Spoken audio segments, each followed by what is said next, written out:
Lieber Michael, für die Einführung. Danke an alle für die Möglichkeit, hier zu sprechen. Danke an die Organisatoren für die Veranstaltung. Ich komme mir jetzt ein bisschen gesandwiched vor zwischen zwei Präsentatoren, die über das Thema Arbeitsmigration und Arbeitsmigrationsbedingungen sprechen werden. Denn ich habe den Auftrag, über das Thema Diaspora-Engagement zu sprechen. Aber es sind ja auch schon die Anklänge an das Thema kamen in deinem Vortrag, Michael, ja auch schon vor. Von daher denke ich, dass es schon auch passend ist, natürlich auch vor allem vor dem Hintergrund des Themas dieser Veranstaltung und der Manifestation des Themas Diaspora-Engagement, Diaspora-Beziehungen, die in einem Land wie Kosovo sicherlich besonders intensiv sind. Als ich die Präsentation vorbereitet, es ist mir jetzt nicht mehr in der Kürze der Vorbereitungszeit gelungen, dieses Bild aufzutreiben, aber ich denke, es ist klar, die Migrationsbeziehungen, in die Kosovo und mitteleuropäische Länder eingeflochten sind außerordentlich intensiv und mannigfaltig und bieten erhebliches Potenzial für sehr viele Bereiche der Entwicklung im Kosovo. I will switch to English because I've prepared my presentation in English, so it's maybe a bit more coherent approach. As regards my person, my name is Benjamin Woesten. I'm, as introduced, program coordinator at the program Migration for Development, and as such responsible for in this global program for the Western Balkan countries, Kosovo, Albania and Serbia, and for one of the components of the program, which is migration advice, which you know better from Kosovo as under the label of DMAC. So in the head office of GIZ in Eshpon, I'm responsible for these countries and this topic. So what will I look into with you today? Mainly three aspects. So in the vein of sort of a keynote nature speech, to look at the potential that diaspora can have for the development of a country and possible ways for policymakers to tap into this potential and to engage the diaspora for development. Have a quick look also at the peculiarities of the Kosovar diaspora, especially in Germany, and then present you some components and activities of the program that I'm representing here, which is very much linked to engaging diaspora, engaging the development potential of migrants. So a quick mentioning of what is the organizational background of this guy. So we are, as the Center of International Migration and Development, under the umbrella of which our program is being implemented, a joint operation of the Deutsche Gesellschaft für internationale Zusammenarbeit and the Federal Employment Agency of the Federal Republic of Germany, represented today by Mr. Ludig. So it's quite a unique, the Center for International Migration and Development, quite a unique embodiment of a combination of development and labor market expertise that we are implementing since the mid-90s. Already the program has grown over the years and reached its state where it's now, with the global budget of 44 million euros to be dispersed to 25 partner countries worldwide. We are commissioned by the Federal Ministry for Economic Cooperation and Development of Germany, and our current term is from the end of 2015 until the end of 2019. So this is just the background. This is the cooperation countries. Just to give you an idea, it's a global program. We can move on from this slide to the next one. And yes, get into the topic of diaspora's development potential. And to start with, go ahead. Yeah, this is the right slide.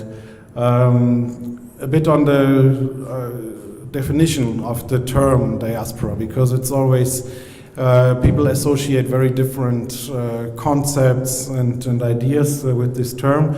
And what we at GIZ have kind of stolen or copied from the colleagues from the IOM, which seems to us as a quite fitting definition, is that diaspora defines as emigrants and their descendants who live outside the country of their birth or ancestry, either on a temporary or permanent basis, yet still maintaining effective and material ties to their countries of origin. So this last part is very important. The ties to the country of origin, where the development potential and the ways that diaspora can contribute to development is obviously most grounded in these ties that exist. And also in the Kosovar case, we can say that the diaspora in Middle European countries holds strong ties to the country of origin, which can be tapped into. So, why is diaspora an important factor? This diaspora member, let's call him Edmund, obviously possesses ideas, norms, and values, money, and knowledge. So when you want to tap the potential, it's about hearts, minds, and pockets, and portemonnaies that is out there to be tapped into. And since we have policymakers, policy representatives here in the audience, let's look into how we can sorry, let's not be too quick. How we can engage this diaspora. So what are sort of core pillars of successful diaspora engagement policies? Our program has, in cooperation with GIZ's think tank on the migration and development, established a sort of roadmap for diaspora engagement, and we have identified the following pillars which are important in this regard. First of all, obviously it's important to identify goals and capacities. Why do you want to engage the diaspora? For what and how do you want them to engage?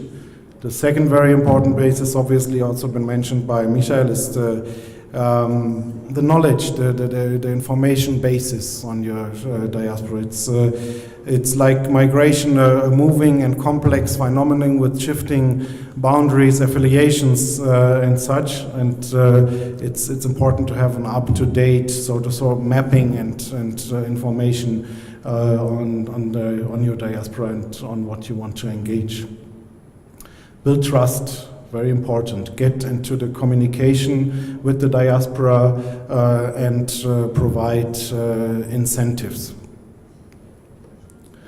And lastly, mobilize stakeholders. Provide the institutional arrangements to effectively engage the diaspora. It's consider your external structures in the countries of destination. Consider migrant organizations and as important pillars and ambassadors, so to say, of a sending country in the country of origin. So this is like what has been evolved over the years of practice in the field as some recommendations for thinking about diaspora engagement policies. Yeah, so once more, the key messages on this area, which I have already touched upon. Necessary to build a mutually beneficial relationship that replies to the two questions: what can the diaspora do for the country of origin, and what can the country of origin do for the diaspora? So the fördern and fordern, the asking for something but also supporting the target group, so to say, in giving that support and that engagement for the home countries. Know your diaspora, we had that. Definitely no one-size-fits-all approach should be recommended, and also acknowledge that not all members, not diaspora. That's why I like the definition that we had in the beginning. It's not natural that obviously migrants emigrating abroad, all of them hold strong affiliations to their country of origin. So identify those players, those actors which are relevant for you and which you can engage in cooperation with for your country. And the last point also, when we talk with our partner countries about diaspora engagement, often it's very much about returning diaspora, returning, repatriation, and attracting people back to the homeland.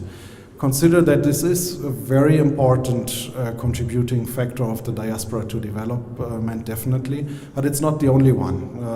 Diasporas can engage from afar, from abroad, and consider a short-term return, consider also financial, project-wise, and different forms of engagement that the diaspora can follow from afar, from the country of destination.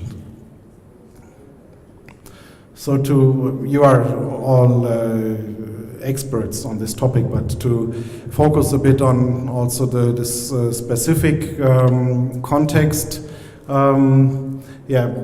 actually it's all been said with the Mercedes that I saw in the parking lot when I just arrived. A very nice Mercedes SLS with the Kennzeichen of the city of Trier in Germany, and I suppose for this time that it's at least the car of a successful diaspora entrepreneur who has returned to Kosovo to give a certain contribution in terms of business linkages or contribute to this event. So moving from Mercedes to some more sober facts and figures, so to say, I've already said that, yes, it's a very intense and vivid migration context that we are facing here in the course of our case, with motives for migration which are there and which are unlikely to disappear very, very quickly. So when asking youngsters if they are planning to migrate for the period of the next 2 to 3 years, youngsters in that case being the age group of 18 to 36, 50% of them, Kosovar people of this age cohort, 50% say yes, they are planning to migrate. So what I always like to say is that migration is a fact that you cannot run away from. You need to see how you can make best use of it and how you can use the potential that is out there. More figures that underline this point is the estimation. It's an estimation that stems from the Kosovo Human Development Report of UNDP and SDC that the Kosovar diaspora amounts to 700,000 people. I mean, it's not 100% statistically secured data, but the estimation top and bottom line varied between, if I'm not mistaken, 400 and 900,000 people. So it's very significant considering that the population of Kosovo is numbered at 1.8 million people. It's a young diaspora. Average age at the time of migration is around 25 years. Yes, as Michael rightly mentioned, the top destination countries are the German-speaking countries, Germany and Switzerland. In Germany, we have about 170,000 Kosovar nationals. So you can figure that the size of people stemming from Kosovo in Germany, the number of it is much higher in this regard. The top countries of destination being named here, and obviously remittances, I guess, have been a topic already. I have the number of 610 million euros. There's also figures that state that it goes up to 700 million euros. So the one or the other way, it's a very significant share of the gross domestic product of the Republic. And last but not least, the successful startup entrepreneur, the example was there as the Mercedes, but obviously there's other examples where also diaspora members have invested in Kosovo. The case of Rugova comes to mind, and other companies that symbolize this significant economic contribution.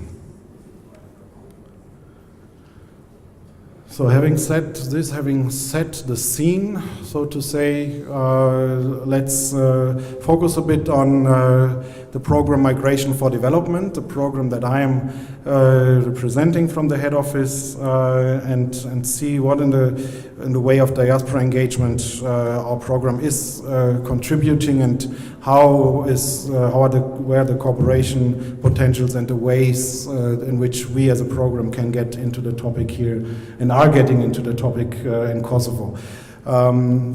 Having said that, we are newcomers to the country. We have been mandated by our ministry to set up our program here by the end of last year. So that commissioning lay as a Christmas present under the Christmas tree, so to say. It was the 23rd of December that we were commissioned with getting engaged in the Western Balkan region, in our case, as I said, Kosovo, Albania, and Serbia.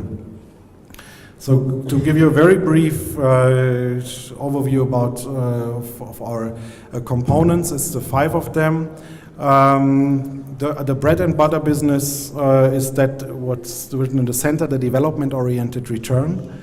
Our program has been named Program Returning Experts until 2009. Then we expanded our activities, and it was coined the Program Migration for Development. I will get more into detail on this component just in a bit.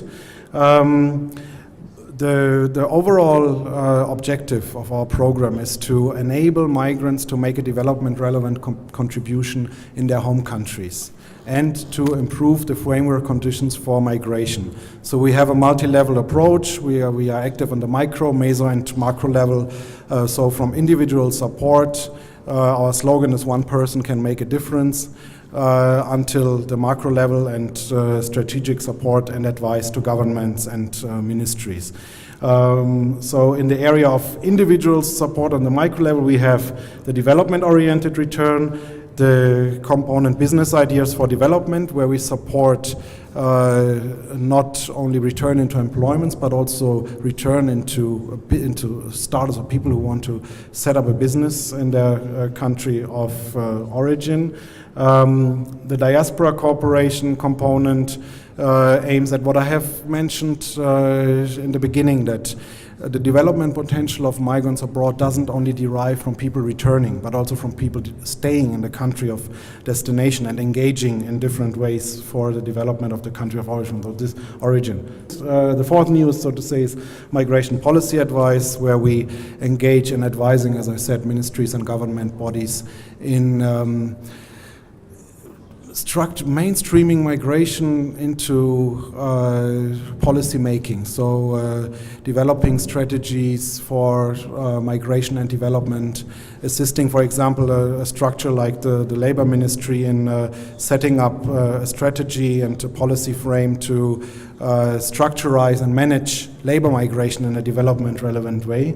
As I said, this targeting here the strategic and government level. And then the 5th the newest component of our program that was wrapped into this Christmas present at the end of last year, and where we have been commissioned by our ministry, is migration advice.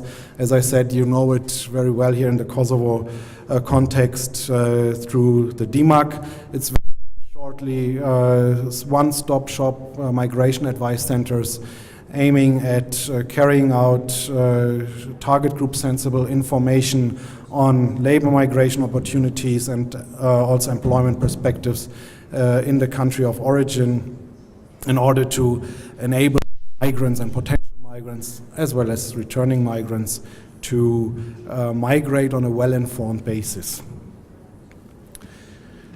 Two components coming towards the end of the presentation I wanted to shed a bit more light on. These are like our classical components. As I said, this being our bread and butter business, the component development-oriented return.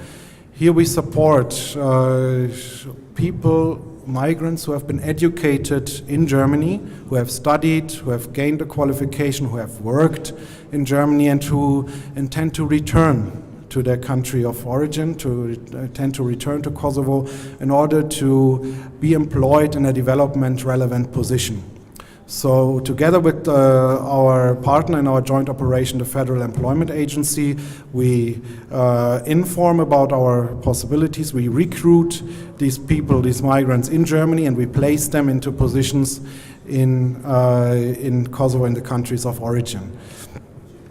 And since 1994, we have supported about more than 12,000 persons in this way. Having said that, this is not a program of big numbers, though this seems like it is, but it's a long period of time, more than 20 years. It's not. We are looking at the individual and looking at the contribution that an individual migrant can make to their country of origin. So in the 25 partner countries globally, we are right now supporting around 450 persons who can be subsumed under this label of returning experts.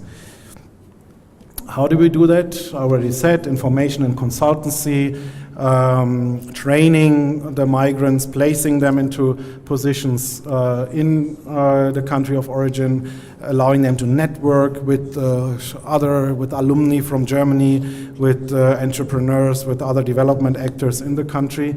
And also financially, we support these people with salary top-ups. So the employer that this person is mediated to needs to pay a local salary. And we provide a salary top-up, which is currently averaging globally, while the country specifics have to be taken into consideration at around €500 monthly.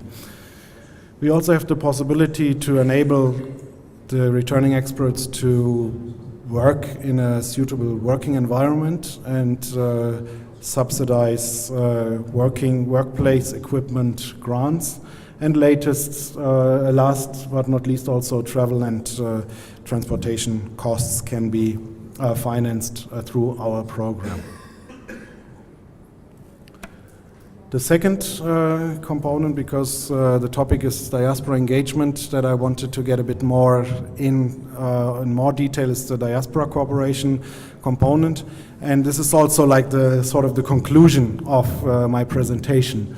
Because I said in the diaspora engagement policy overview that knowledge of the diaspora is essential. So obviously also for an actor like us who wants to engage migration for development, this is important. So what we are doing in the regard of knowing the diaspora is at the very moment commissioning a diaspora study on Kosovar and Albanian diaspora in Germany. We are expecting the results of this study by the end of July, August, and definitely happy to share it with relevant stakeholders here on the ground. I'm especially looking at the diaspora ministry here, other related ministries, also obviously the colleagues from GIZ and all relevant stakeholders to share these insights on the Kosovar diaspora in Germany. A strong point when it comes to the diaspora's potential for development is obviously remittances. In this way, the program Migration for Development in cooperation with GIZ Sector Project Migration is running the website Geldtransfer. It's a website that enables migrants to compare different channels of remittances providers, and by this with the objective to contribute to fair and cost-effective remittances for the migrants and their families. As regards the topic engage your diaspora, what is it that the program can offer? Through our support activities, we have established contacts with the diaspora in Germany, and we are supporting projects of migrant organizations that are implemented together with non-governmental organizations on the ground in the country of origin, which aim at making a development relevant contribution. So migrant organization applies for a grant through our program, and we can subsidize projects, as I said, that are being implemented in conjunction with NGOs from the country of origin with financial subsidies of up to 40,000 euros. The second operational aspect in which we are supporting the diaspora engagement is what we call diaspora short-term experts.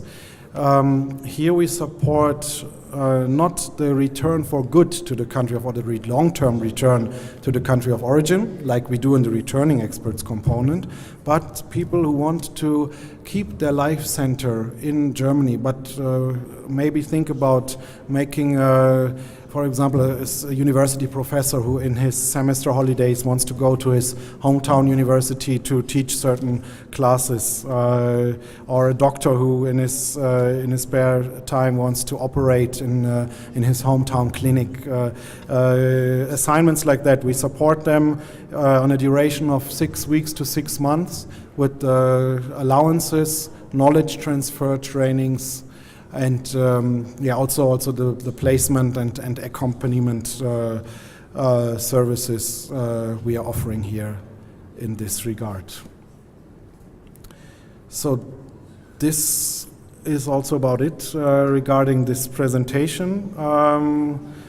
As I have said, the idea was to just give a bit of a overview of general diaspora engagement potential, focus on the Kosovar case, and show how a development-oriented program is contributing in this way, in a very operational way. So thank you very much for your attention, and looking forward to the further discussion here on the panel and with you. Thank you very much.